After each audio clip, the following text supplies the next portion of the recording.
We're here today with Bobby Joe Wisocki, Owen's mom. and Todd Wisocki, Owen's mom, dad.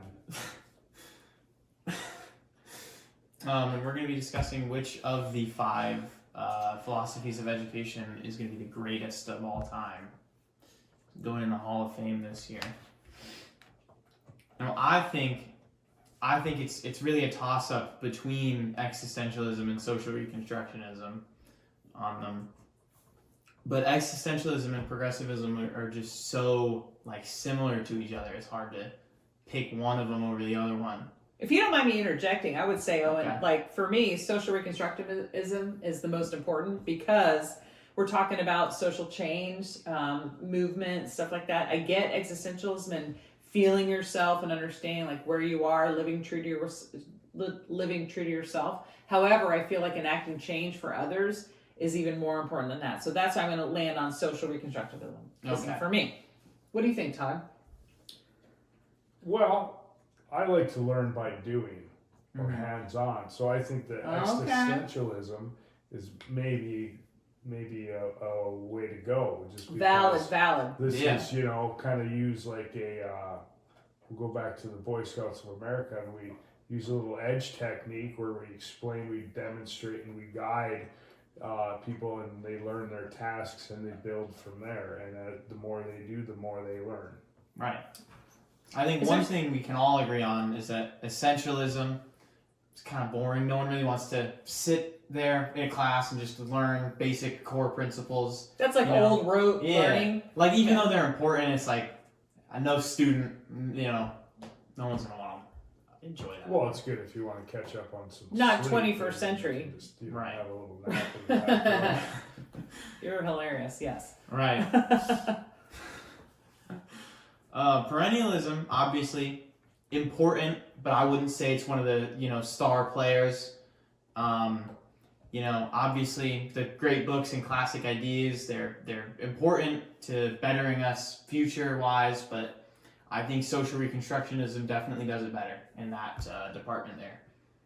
So is there a way to bridge old school classics into modern? Is there a new theory for that or no? What would that fall under? Macbeth, I'm teaching Macbeth in my classes. So Right. How does that fall under? Well, that's one of the probably great books there, or classic ideas, so that's probably perennialism. But relevant arguments are not not the actual text, but more the arguments would be more progressive, right? So you could use old text. You could use old text That's what I'm saying. to expand on the new ones. But obviously having to use the old stuff as a crutch doesn't allow you to build new things and ideas. Got it. So what is your let's say, what's the pick out of all of them? Well, I don't see why you can't go with the team approach on it and use a little bit of each one of them. Ooh. And develop the total education system instead of just tunnel visioning on one style, because you may need to adapt. I like that too. I like that clever. one, yeah. Okay. So we might have to come up with the new one. What do you think, Owen? Well, you don't need Food for thought. Next week. You don't even need to come up with a new one. You just need to pick and choose a little bit. The first one on our list there is the foundation, right? You gotta lay the foundation, and then you start to build from there. Exactly. Start to give your students the tools and let them grow. Yeah. I like that. What do you think? Yeah, that's good, yeah. And take us to where we are today, 21st century. Most schools are still using yes. essentialism. Obviously, it's the real foundation for schools. Right. Everyone uses it. Some teachers, they try and incorporate progressivism. Most higher level English classes, they're using perennialism because they're introducing their students to these books, and then they're diving deeper with the ideas and true themes behind each one. But some teachers do include progressivism and social reconstructionism. It's just in a traditional school setting. it's really hard to bring existentialism back onto the team. That's the tough one. Yeah. You did a lot with reconstructivism with AP Lang last year. Yeah. Right? And I think you enjoyed it. But I totally get the existential. So where do we land? A little bit of everything. Mm-hmm. Okay. Team approach.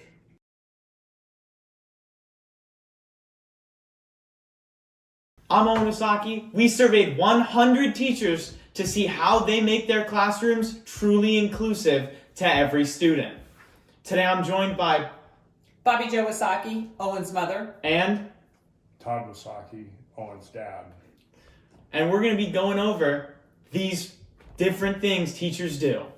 All right, get your buzzers ready, folks. What is the most effective strategy to making an inclusive classroom? No homework. Is it on the board? No, I'm sorry. Building strong relationships with your students. Where does that show up? Good work. Starting on day one. All right. What support systems can teachers put in place to properly aid their students? Communicate with their parents. It's on there. Create learning environments conducive to the student's learning style. Oh! All right. And then finally, Wait, who got the point? I think that goes to him. Okay. Now, lastly, what support systems can students use by themselves? Students need to advocate for themselves, like when they need help, but also 504s and IEPs are important too.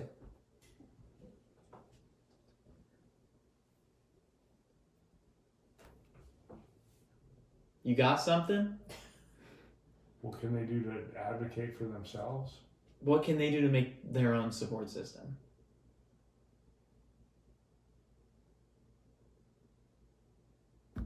Talk to their friends.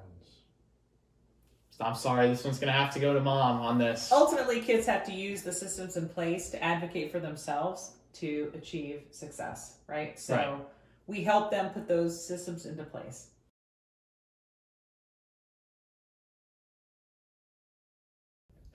All right, today I'm going to be interviewing my mom, who is personally a teacher.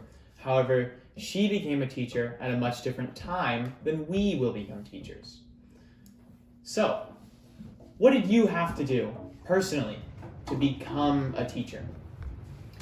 So I kind of went in sideways in the 1990s, and I did. I actually started teaching as a co-teacher for ESE, EC here in Southwest Florida, and took evening classes and went on to get my master's in education. I had a BA in literature and English, so I had to attain that credentials for teaching. Now, I know that maybe back in your time this wasn't a thing. When dinosaurs roamed the earth with tiny little dinosaur arms, apparently. But the Ed TPA is now something that we have to take as teachers. Mm-hmm. So was there an alternative for you? Yep. So we did. So when I was taking evening classes towards being a teacher or working towards my master's in education, I also had to do teaching certification courses as well. It was called Apples in Southwest Florida. So it was a little bit different, but we had to videotape ourselves and go to courses. And I feel like it was very similar to Ed TPA that we have here today. Okay. Now, I know that you have mentored a teacher. I believe it was Miss Zogelman. Mm-hmm. Can you speak on a little bit of how you aided her with your experience? So she and I are very close. I observe Ms. Zogelman as a teacher, and she is free to come to observe me as well. We keep an open line of communication going constantly. If she's struggling or she has celebrations to share, and I think that's really important to do both of those things. And so she's very successful as a teacher, and one of Owen's favorites. Can you just give a little, like, maybe some tips that you have for the future teachers we have watching? Yes, I think that it's you have to remember it's not going to be easy, and it doesn't really matter, how you come into it. Like if you're planning on teaching or if you come into it lateral entry, what matters is that you enjoy kids, you enjoy sharing what you know very well, and inspiring others to enjoy what you know very well too, and that's the most important thing. So Thank you very much. I appreciate your time. love you. Love you, Mom.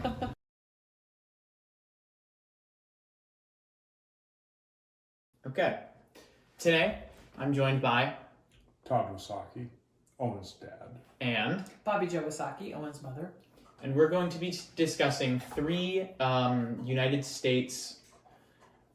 Well, 2 of them are court trials, and one of them is a act passed, the National Defense Education Act, and how they specifically impacted the future of science education in our public schools. So let's, I guess, go in chronological order here and start with the state of Tennessee versus John Thomas Scopes. Well, I agree that obviously it was the right outcome. I mean, he, as far as science goes, there has to be a separation between science and what's the word I'm looking for? Non-scientific, I guess, approaches to teaching that. And so that was all he was doing there, and he was laying the foundation for what came many years later. Mm-hmm. What do you mean by that? So his teaching of the fact that there was evolution supported Epperson versus Arkansas years later, decades later, and the need to teach that part of science. We didn't know necessarily if there was an alternative to that, and if that was, what it would be. And I didn't feel like that case sufficiently proved that there was an alternative.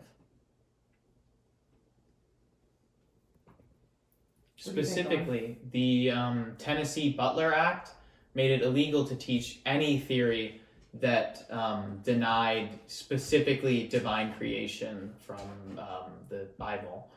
And Mr. Scopes wanted to challenge that, and he brought it originally to a court in Tennessee. And in that case, in the Tennessee courtroom, Scopes was found guilty and fined $100. However, he brought that case later to the Supreme Court, and it was then overturned, and the verdict was that he should have been able to teach evolution, but on a technicality, they could not change that law yet. Well, if you look historically at the Age of Enlightenment, when science and reason were coming to clash, like we have a situation here where a gentleman is using science to prove something maybe faith-based believers might be opposed to. So I feel like that's where we're clashing again. It was almost like another Enlightenment kind of a situation. So Scopes should have been able to, and I feel like that was the right thing to do. Yeah.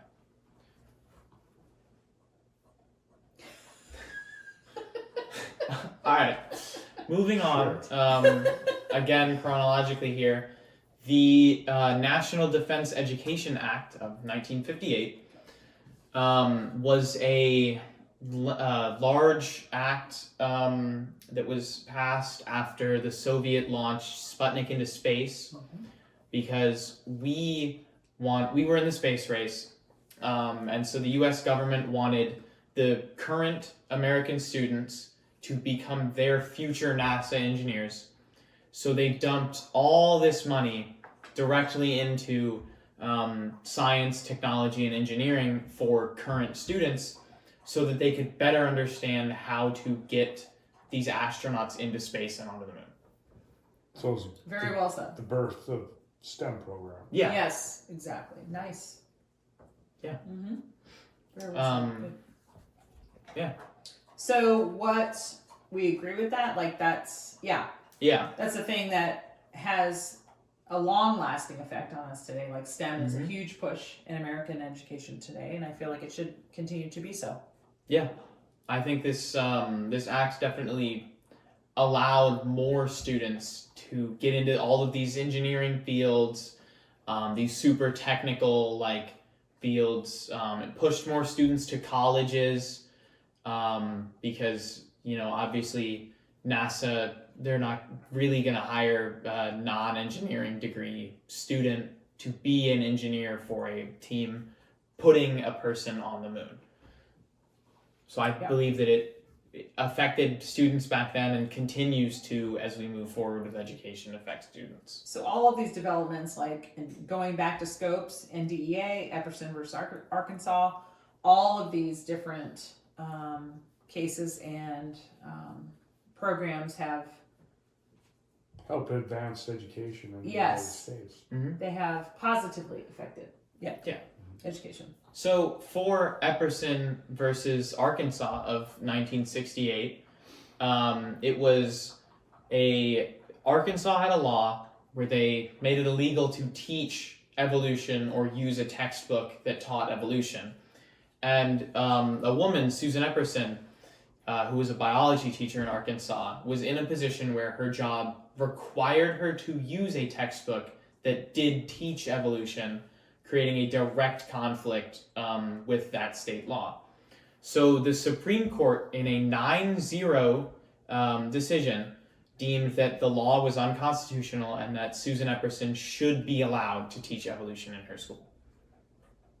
Which, Well, if you put the resources in her hand, she has to use what she's given. So It wasn't. there's that. when It you wasn't think taken away. When you so. think about Yeah. it, it wasn't her fault. It was the district's because that's the book that they gave her to teach with. So Exactly.